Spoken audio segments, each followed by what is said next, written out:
Hello, pre-calculus students. Sorry this video is coming out rather late. I had kind of a crazy morning, so it is coming out late. The good news is, though, you do have until Sunday night to get this assignment done. And the other bit of good news is this you will probably find rather easy. There's not a lot of calculation to it. So let's go ahead. Let's take a look at our graphical statistics. Looking at statistics graphically. So first, some terminology. A histogram. When you see the name histogram, all that means is a bar graph.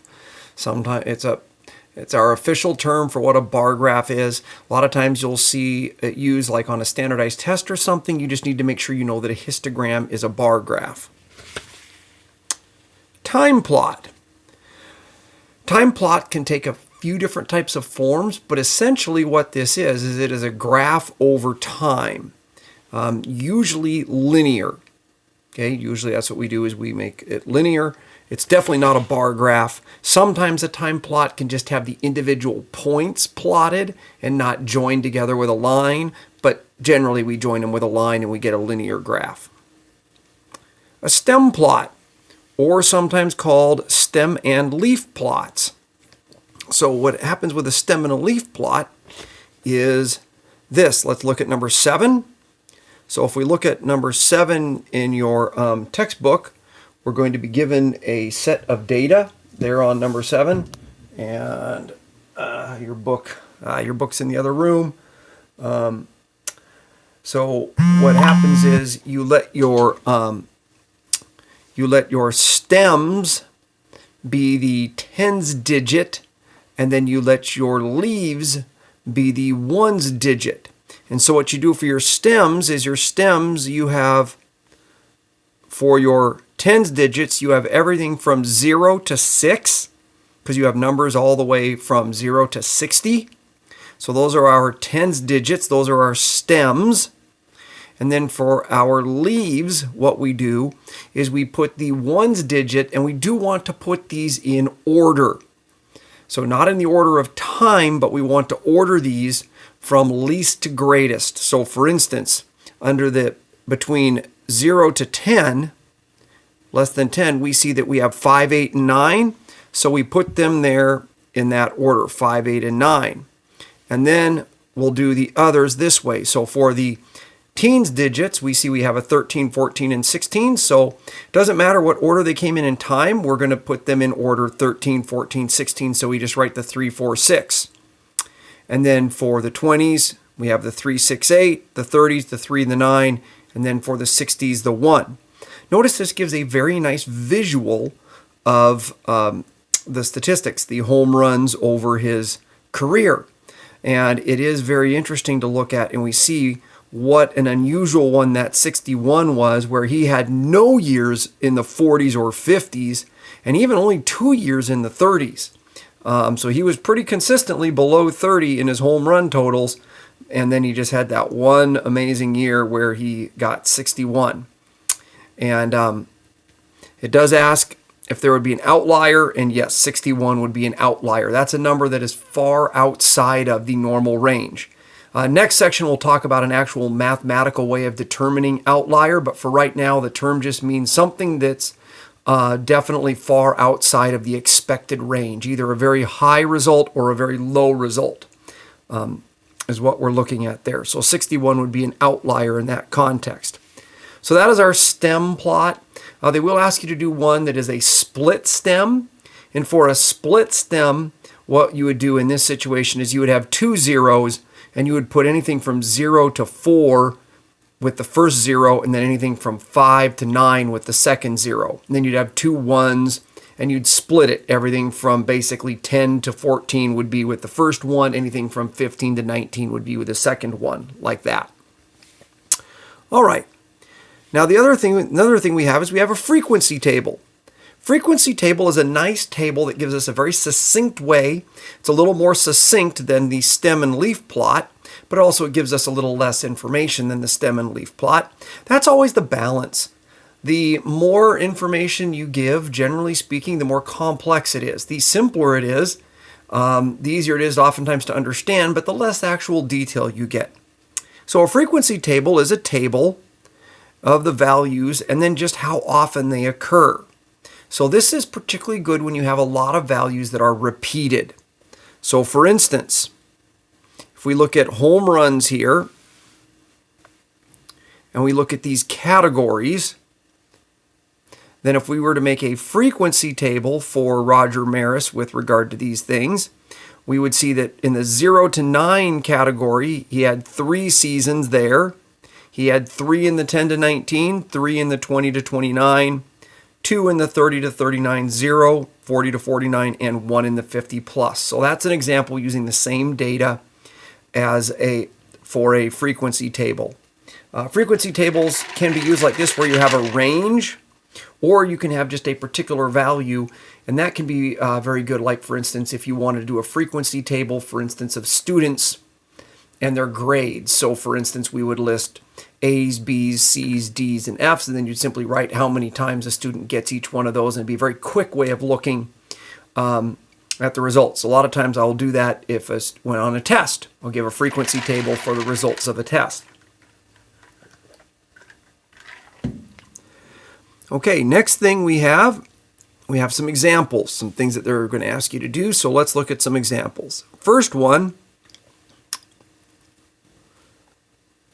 is number 1A, and I'm going to have to grab the book since I don't have it.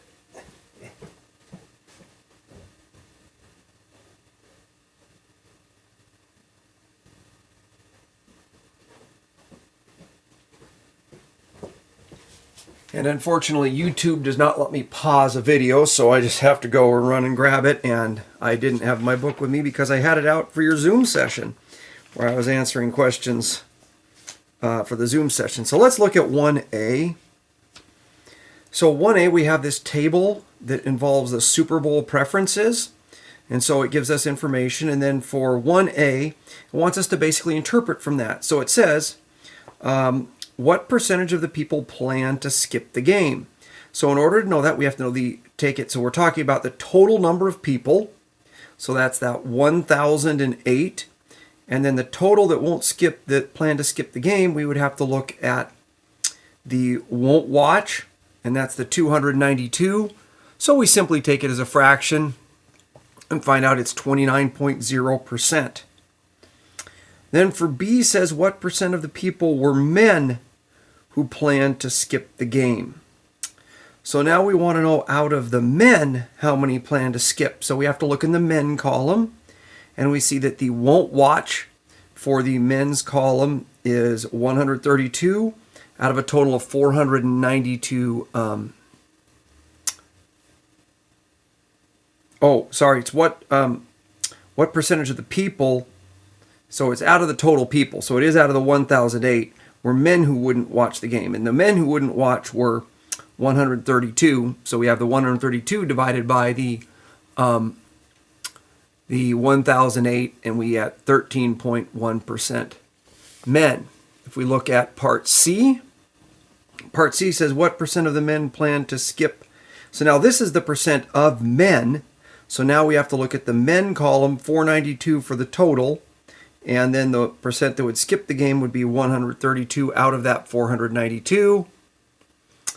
And so notice the percentage of men that were going to skip the game is slightly less than the total percentage of people that would skip the game.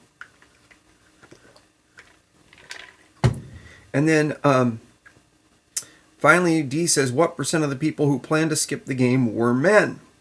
So now what I have to do is we're asking about particularly men who are going to skip, and then the total is the people who would skip. So in the total column, I find the total who won't watch, which is 292, and then I take the men, the target, 132, and divide it by that 292.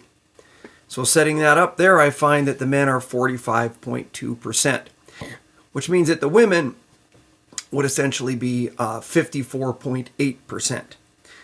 Would be size. So not that big a difference between men and women in this particular survey. And this is an actual survey from 2007, interestingly enough. Okay, well, let's look at another example. Let's look at 3. So for one like 3, it says we're going to use the same table, going back to that 10.9, to consider whether there is an association between gender and plans for watching the Super Bowl. So when we look at that, part B says, are the Super Bowl plans and gender independent? Explain. Well, if they are independent, then the percentage of women that were going to watch the Super Bowl would be, or wouldn't be, would be the same as the percentage of men. Or I could think of it as the percentage of men that would watch would be the same as the total percentage, if you want to think of it that way. So this one, if I compare the percentages, notice I could see from here 45% of the men, it was not 50% of the men that intended to skip. The other way I could look at it is I could look at the right here, the total number of people that were going to skip were 29%, but the men were 26.8%. So it differed from the total number of people. If it was independent, the percentage of men skipping would be the exact same as the percentage of people skipping. And then for 5, if we look here at 5A, we have the table before us there, and we would like to fill in these counts to get these counts right. When this is the case, we are assuming in this case that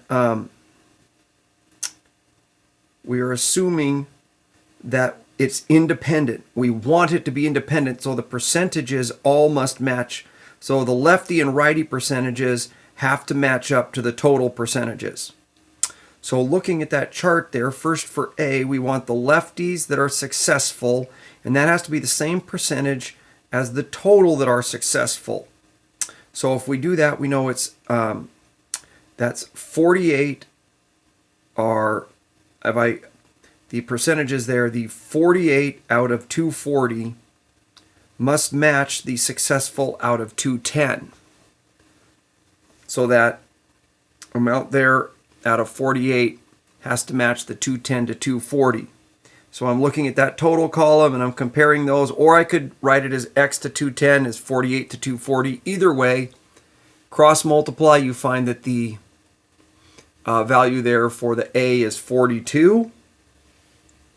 Notice for B, now we would be comparing that x unknown to 48, or in this one I'm doing it the other direction. I'm going that x to 30 and comparing it to 48 to 240. So we could do it either way. I'm just showing you how you can do it either way on that. Either compare the unknown to 48 and then 30 to 240, or you compare the unknown to 30 and then 48 to 240 like that. And either way, you'll get the same answer. You'll get x of 6. And so once again, those two have to add up for 48. The truth is, after you add the 42, probably the easiest way on B would just simply be to get the difference between 48 and 42. For C, I think we can see the process now that we would use. Once again, subtraction is the easiest. If there's 42 for part A and there's 210, I can just get the difference, which is 168. And for part D, if I know that B is 6, I can simply fill in the missing part and get 24 for D. Like I said, this will go pretty easily. It's 2 through 16 even. And then next week, we only have a couple more sections of chapter 10 to do. And then we will end up starting the review. And I did post seniors. You can take the test if you want to at the end of next week, but you won't have full review if you do it that way. But we'll be through with everything. You're welcome to take it then. But if you would like to wait and take it the next week with everybody else after we've gone over the review, you're welcome to do that as well. Okay, with that, hope you guys have a good weekend.